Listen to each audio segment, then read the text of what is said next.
নমস্কার বন্ধুরা, সীমা অ্যান্ড রোহিত চ্যানেলে আপনাদের সবাইকে স্বাগতম। আজকে আমরা গিয়েছিলাম খুলনার একটা বিয়ের নিমন্ত্রণে। আমরা ছিলাম কনেপক্ষ। কনে সম্পর্কে আমার মাসি হয়। বিয়েটা অনুষ্ঠিত হয়েছিল খুলনার প্রেমকানন মন্দিরে। বিয়েটা হয়েছিল সম্পূর্ণ বৈদিক নিয়ম অনুসারে। এটা আমার দেখা প্রথম বৈদিক বিবাহ। এরপরে আমরা চলে আসি মন্দিরের ভিতরে। মন্দিরের ভিতরে গিয়ে দেখি এখানে আশীর্বাদ পর্ব চলছে।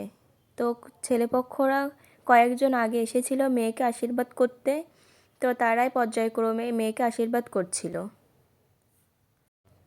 তো এইভাবে কিছুক্ষণ আশীর্বাদ পর্ব চলে, ছেলেপক্ষ মেয়েপক্ষ উভয়ের পক্ষ থেকে মেয়েকে আশীর্বাদ করা হয়। তারপরে চলে গিয়েছিলাম বিয়ের মণ্ডপে। এখানে হোমযজ্ঞ করার জন্য দেখি রেডি করা আছে সব কিছুই।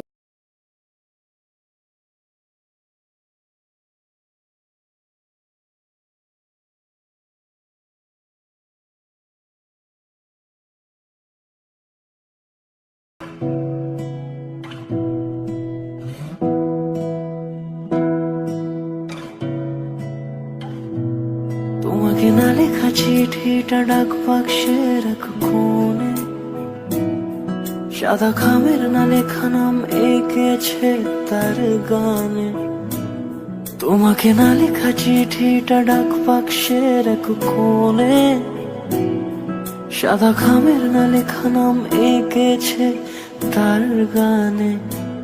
সেই চিঠি যত লেখা থাকে একা একা, সেই গানের না শোনা সুর আঁকা একা একা, ছুঁয়ে যায় তবু কখন এসে। যদি বলি সে সবই তোমারই, একা চিঠি একা একা।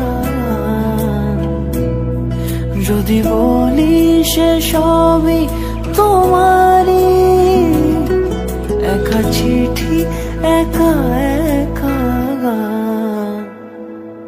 সাইয়া সাইয়া সাইয়া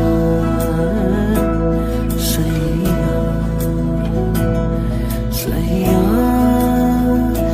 সাইয়া সাইয়া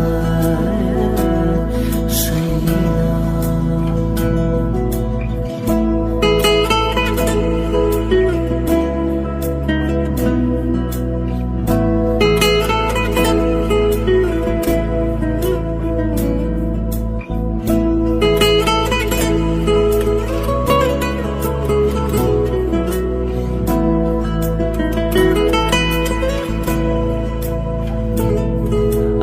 আমিতে ভাসিনি কোনো দিনও নীলে, তুমি তোমার দু চোখে সেই নীল ছুঁলে।